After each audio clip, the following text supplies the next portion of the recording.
What are capital gains? Capital gains are profit made on an investment when that investment is finally sold. Capital gains may be realized in the very short term, after hours or days of holding an investment, or in the long term, decades after the original investment was made. Capital gains are not the income you earn as an employee or from your own business, but rather are due to the increase in value of your investment. For this reason, capital gains are taxed differently than regular income. How do you calculate capital gains? Capital gains are calculated by subtracting the basis, your original investment, from the final sale price. For example, if you purchased an investment property for $100,000, the basis, and later sold it for $600,000, the sale price, your capital gain would be $500,000. Short-term versus long-term capital gains. Short-term capital gains are any capital gains made from an investment which was held for less than 1 year.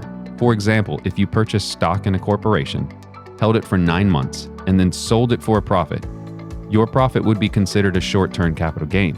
Short-term capital gains are generally taxed at a higher rate than long-term capital gains. Long-term capital gains are those derived from an investment held for more than 1 year. If you had held the same stock for 2 years before selling it, your profit would be considered a long-term capital gain, which is normally taxed at a lower rate. Do long-term capital gains count as income? Long-term capital gains are considered unearned income by the IRS. Unearned income is different from earned income, which is money you have earned through your employment. Unearned income is profit derived from interest, dividends, capital gains, and other forms of income not directly related to your paycheck. Capital losses.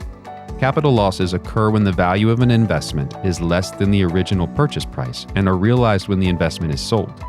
Investors may offset taxes owed on capital gains by factoring in their capital losses. Net losses of $3,000 or more may also be carried over to the following year, further reducing the investor's tax burden.